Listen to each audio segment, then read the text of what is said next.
اللہ کے نام کے ساتھ کہ جس کی رحمت بے پناہ ہے، جس کی شفقت ہمیشہ کے لیے ہی۔ یہ سوال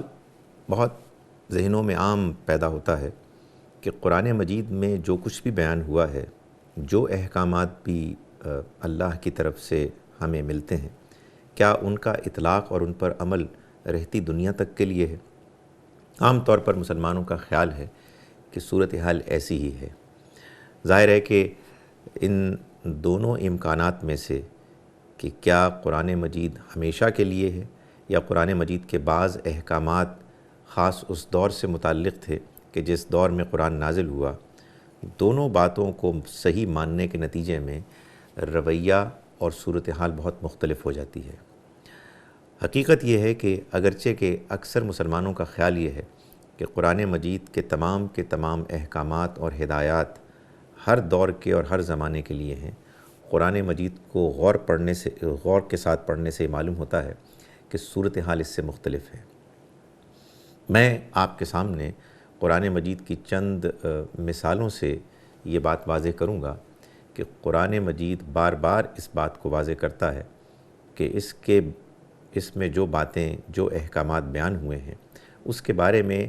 انسان کو تدبر اور غور سے پڑھنے کے بعد ہی یہ بات سمجھ میں آتی ہے کہ کیا اس کا تعلق اس زمانے سے تھا کہ جس زمانے میں نبی صلی اللہ علیہ وسلم ابھی خود بنفس نفیس موجود تھے، یا اس کا تعلق ہر زمانے کے ساتھ ہے۔ مثال کے طور پر سورہ بقرہ میں اللہ تعالیٰ ہم کو یہ بتاتے ہیں کہ کچھ لوگ کہ جو بظاہر مسلمان ہو گئے، وہ حضور کی مجالس میں آتے اور آپ کے بارے میں اپنے اندر کے کینہ کو اظہار کرنے کے لیے وہ رائنا کہتے۔ اللہ تعالیٰ نے فرمایا یا ایھا الذین آمنوا لا تقولوا رائنا وقولوا انظرنا، کہ اے ایمان والو تم رائنا نہ کہو بلکہ تم انظرنا کہو۔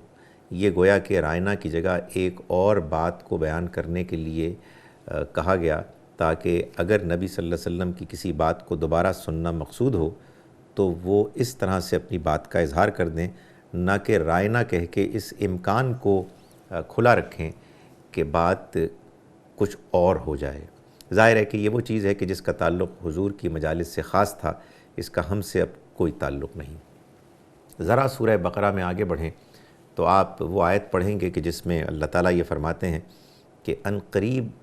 یہ احمق کہیں گے کہ کس نے ان کو اپنے اس قبلے سے ہٹا دیا کہ جس پر یہ اس سے پہلے اللہ کی عبادت کرنے کی غرض سے اپنے چہرے کا رخ کرتے تھے۔ ظاہر ہے کہ یہ ایک خاص موقع تھا، کچھ خاص لوگ تھے یہودی اور منافقین کہ جو مسلمانوں کے قبلے کے بدلنے کے بعد احتجاج کر رہے تھے اور اپنے دل کا بغض نکال رہے تھے۔ اس کا کوئی تعلق کسی اور زمانے کے ساتھ نہیں ہے۔ سورہ بقرہ ہی میں آگے چل کے ہم دیکھتے ہیں کہ اللہ تعالیٰ روزے کے احکامات بیان کرتے ہوئے یہ فرماتے ہیں کہ وہ لوگ کہ جو اس بات کی استطاعت رکھتے ہوں کہ وہ کسی مسکین کو کھانا کھلا دیں، اگر وہ سفر یا بیماری کی وجہ سے کچھ روزے چھوڑ دیں تو وہ مسکین کو کھانا کھلانے کے بعد اپنے روزے کی ذمہ داری کو پورا کر سکتے ہیں۔ یہ بات اب سب کو معلوم ہے کہ اس آیت میں یہ حکم اب منسوخ ہو چکا ہے، اس پر عمل اب نہیں ہوگا۔ سورہ نساء میں ہم دیکھتے ہیں کہ اللہ تعالیٰ یہ فرماتے ہیں کہ مسلمانوں کو چاہیے کہ وہ نماز کے قریب بھی نہ آئیں اس حالت میں کہ ان کو نشہ ان پر غالب ہو۔ ظاہر ہے کہ نشہ آور چیز کا استعمال کرنا اب اس دین میں قطعاً حرام ہے۔ ایک زمانے میں چونکہ اللہ تعالیٰ نے اپنے احکامات کو تدریج کے ساتھ نافذ کیا، اس لیے اس عبوری دور میں مسلمانوں کو یہ ہدایت کی گئی کہ وہ حالت نشہ میں نماز نہ پڑھیں۔ اسی طرح سے ہم سورہ نساء ہی میں دیکھتے ہیں کہ نبی صلی اللہ علیہ وسلم کے ساتھ مسلمانوں کی والہانہ تعلق کے نتیجے میں جو ان کے اندر یہ خواہش ہوتی کہ وہ ہر حال میں آپ کے پیچھے نماز پڑھیں، تو سفر اور خوف کی حالت میں اللہ تعالیٰ نے ایک ایسی نماز کا مشورہ دیا کہ جس میں یہ بتایا گیا کہ مسلمان اپنے آپ کو 2 گروہوں میں بانٹ لیں اور ان میں سے ایک گروہ حضور کے ساتھ نماز پڑھے اور ایک گروہ حفاظت کرے، اور پھر وہ گروہ کہ جو حفاظت کر رہا ہے وہ بعد میں آ کے حضور کے ساتھ نماز پڑھے، اور جس نے نماز پڑھی وہ پیچھے ہٹ کے حفاظت کی ذمہ داری سنبھال لے۔ ظاہر ہے کہ یہ بھی وہ چیز ہے کہ جس کا کوئی تعلق کسی اور زمانے کے لوگوں سے نہیں ہے۔ سورہ احزاب میں ہم یہ دیکھتے ہیں کہ اللہ تعالیٰ نبی صلی اللہ علیہ وسلم کو خطاب کر کے فرماتے ہیں کہ بہت سی خواتین کے رشتے ایسے ہیں کہ جن کے ساتھ آپ کا نکاح ہو سکتا ہے، لیکن ان رشتوں کے علاوہ آپ کسی اور خاتون سے نکاح نہیں کر سکتے، اور آپ کے لیے یہ حکم اللہ تعالیٰ کی طرف سے اٹل ہے۔ ظاہر ہے کہ اس حکم کا تعلق کسی اور انسان سے نہیں ہے سوائے نبی صلی اللہ علیہ وسلم کی ذات گرامی سے۔ اسی سورہ مبارکہ میں اگلی آیت میں چل کے اللہ تعالیٰ یہ فرماتے ہیں کہ مسلمانوں کے لیے یہ جائز نہیں کہ وہ اللہ کے پیغمبر کی بیویوں کو کہ جو ان کی مائیں ہیں ان کے ساتھ کبھی بھی نکاح کریں۔ ظاہر ہے کہ اللہ کے پیغمبر کی بیویاں ازواج مطہرات کے جو مسلمانوں کی مائیں ہیں وہ سب کی سب اس دنیا سے رخصت ہو چکی ہیں۔